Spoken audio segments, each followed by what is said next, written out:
Ray Beavis. He's from CCDL, which is, what does it stand for exactly? Remind us the acronym. Sure. It's Connecticut Citizens Defense League. There we go. I knew it was something like that. I was pretty close. And just give us a quick overview of who you are and what you guys do. Yes. So I am Ray Beavis, the legislative coordinator with Connecticut Citizens Defense League. We are a legislative action organization defending the rights to bear arms here in Connecticut. We have been focusing on Connecticut-specific legislation since 2009. We're about 44,000 members now, mostly probably 95% or more are Connecticut residents. And we track and monitor legislation here in Connecticut and try to advocate for the good bills and defeat the bad bills. All right. So then can you tell me about the major gun control bill that has passed the House? What is in it? Does this mean that it becomes law? Like, where are we? And yeah, let's just start with that. So we need to yell at.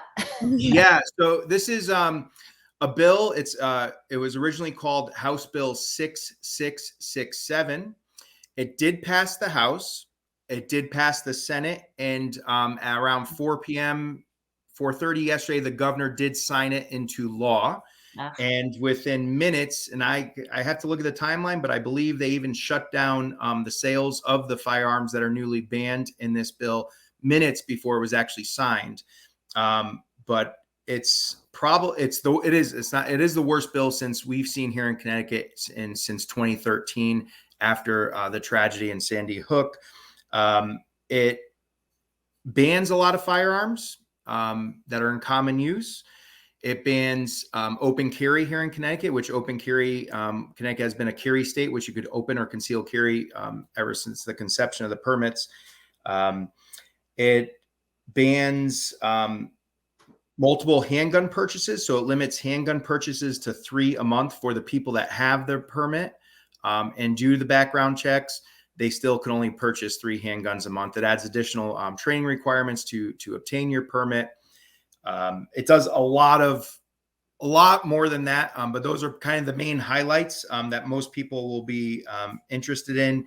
And I could answer specific questions, but it's for CCDL. It was one of the best years we had in advocacy. We had over 4,000 people write testimony on this bill at the public hearing. We had 93% of the people that submitted testimony were opposed to this bill. Yeah. So right here are the numbers. It says 4,600 people opposed the bill, and there were only 300 in support. Exactly. Yeah, so, like, the will of the people does not matter. I mean, that is such a terrible message. Like, we need to get rid of some of these people that are allegedly representing us. That's not representation. That is just tyranny. I cannot believe those numbers, and they just ignored every single one of them. It's horrible. I mean, do you have any next steps in mind for us, Ray? Like, what should we do? So us, move.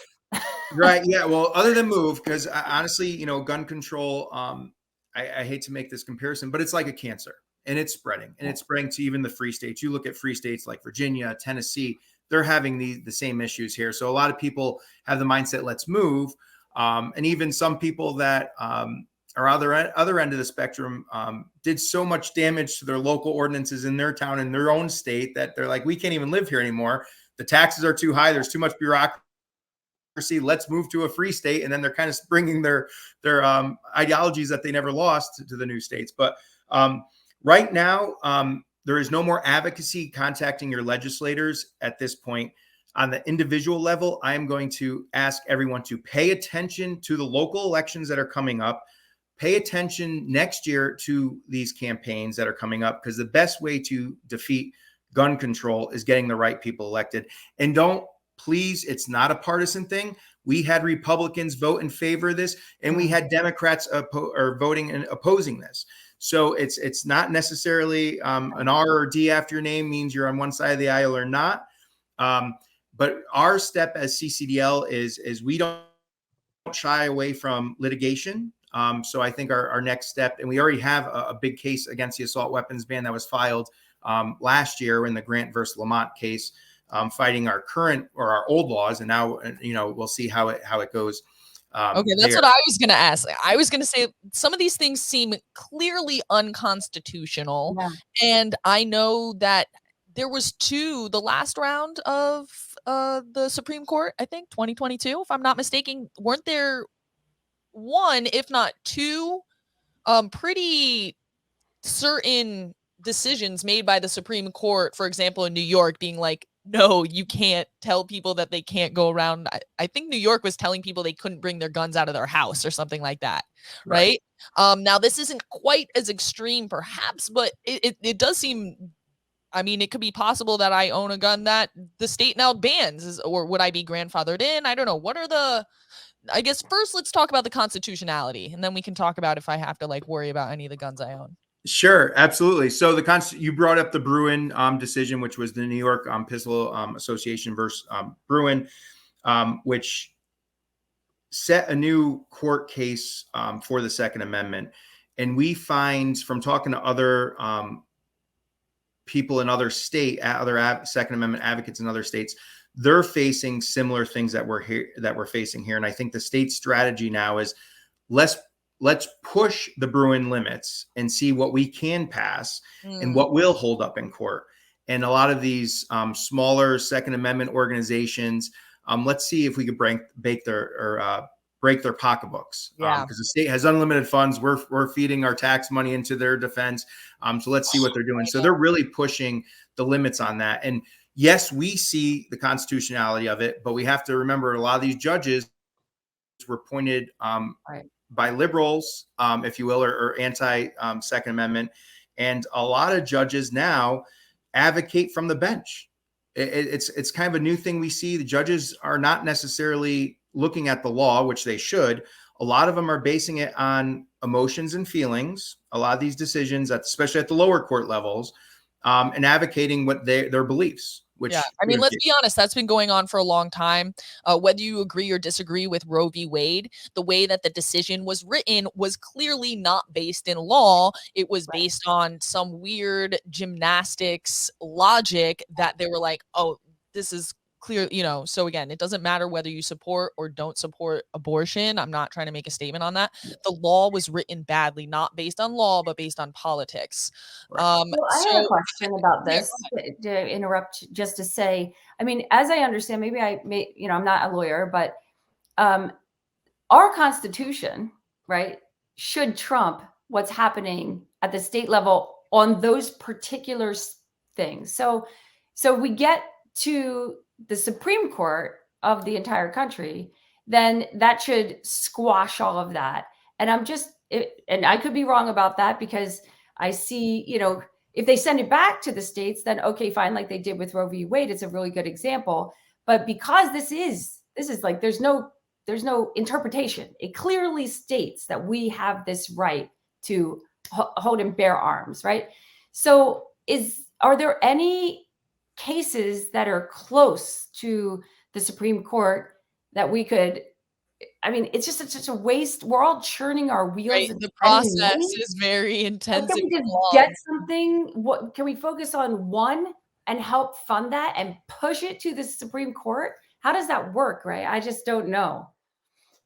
So this is interesting. I've been doing this for over 10 years, and I was involved with one of the original cases, which was Shue versus Malloy, back in the 2013 assault weapons ban. And I was very surprised to learn at that time that even if you bring it to SCOTUS doesn't have to hear the case. Right. So they pick and choose, which blew my mind, as someone who's, a defender. I'm like, what do you mean? So we spent hundreds of thousands of dollars.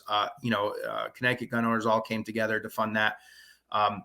And we brought the case there, and they're like, no, we're just not going to hear it. We appealed and appealed and appealed and brought it all the way up there, and it sat, and they're like, no, we're just not going to hear it. So that is very discouraging. And we have to, with district courts, it only affects those districts, so if a district court that happens in California isn't going to affect Connecticut, unfortunately, but what the good thing with that is if you have multiple districts having conflicting conclusions or conflicting judgments, that should be a fast track and a red flag Right. for It needs to go use the red away. flag term. And I know, like, in the housing stuff, for example, like, if you go look at the history of the fair housing on a federal level, you can see the way that the Obama administration, how aggressive they were either at pursuing cases at one time or not pursuing cases because they either wanted to push certain decisions, or if they saw the court was going in a direction, they're like, okay, pull back because we don't want this decision to be the one that goes through.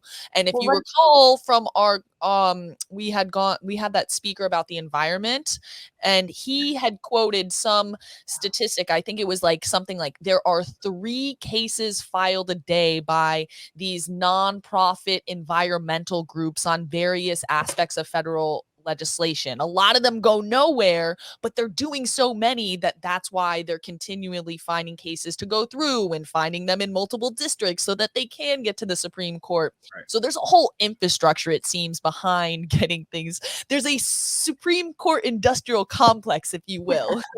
Yeah.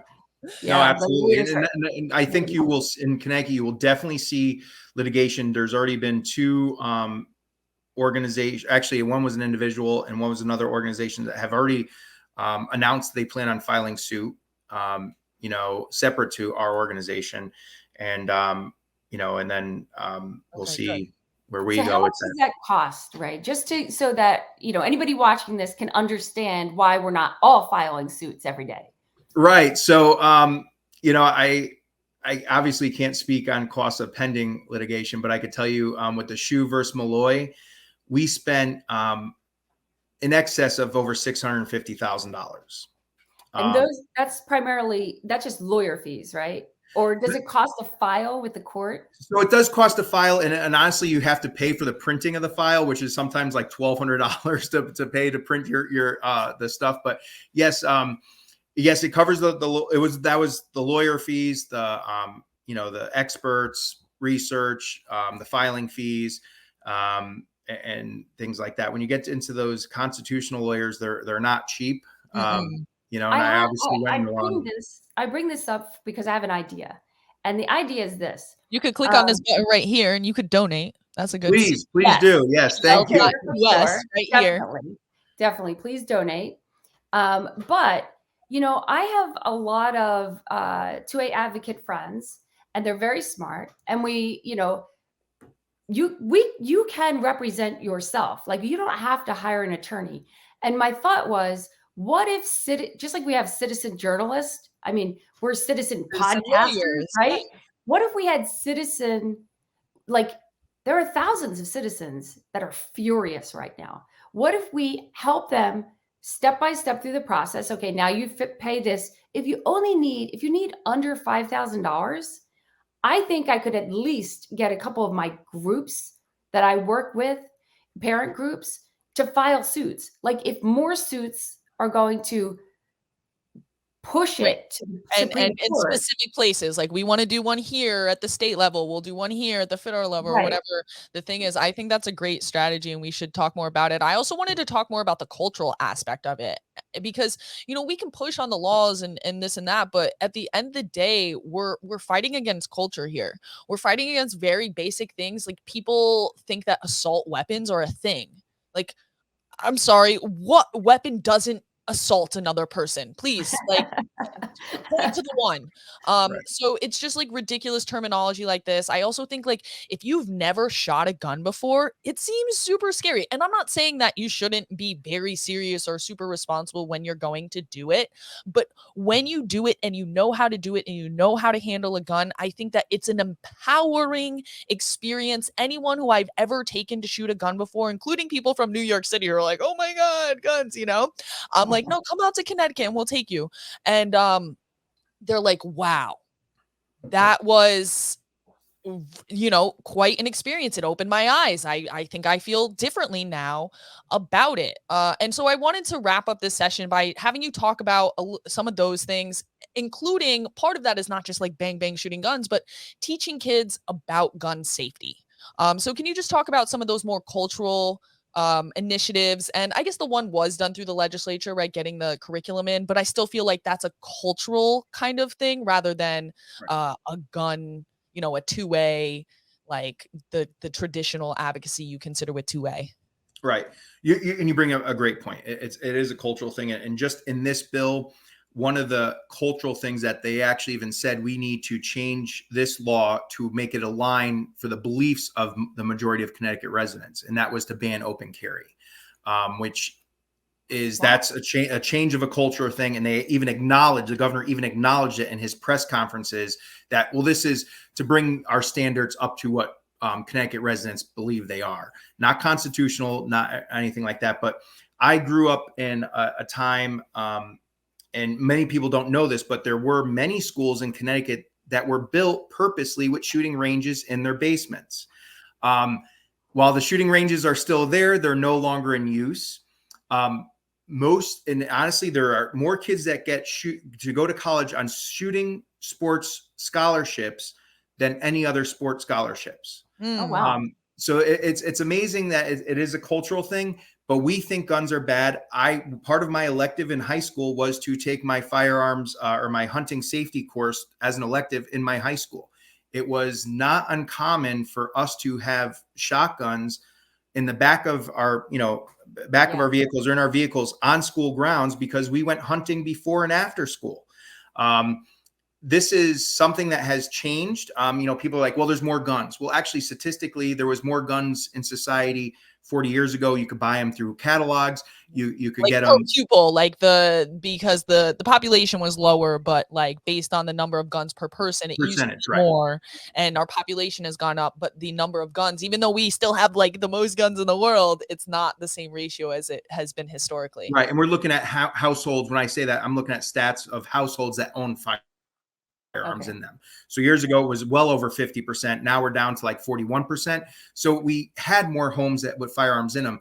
Our culture has changed. The media does not play to that benefit of freedoms and rights to that extent, because everyone's hearing the same sound bites like assault weapons, weapons of war, weapons of mass destruction. These are civilian style rifles. They're all semi-automatic. They shoot one round per pull of the trigger.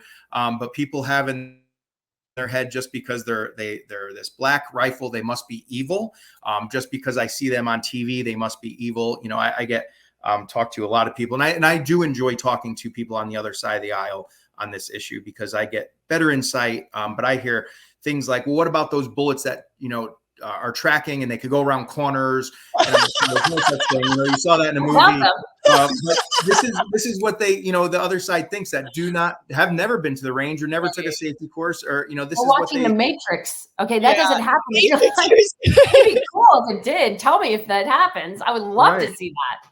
Yeah. I think we should have like take a friend to the range day. Like find a friend who doesn't have a gun, and like we have some event where you can give them like the basic safety stuff and teach them how to do it. I mean, I wouldn't consider myself a trainer, like an instructor or anything like that, but I know how to tell one or two friends who I'm going out with, like the basics of like what to do, how to do it, how to stand, so that they can, do it safely and do it with accuracy, right? So they actually are like hitting the target and having some basic form.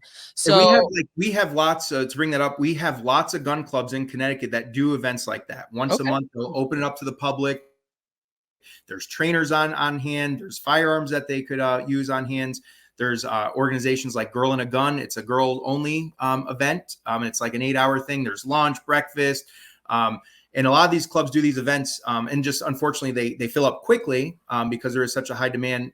But if anyone needs information, my email is legislative@ccdl.us.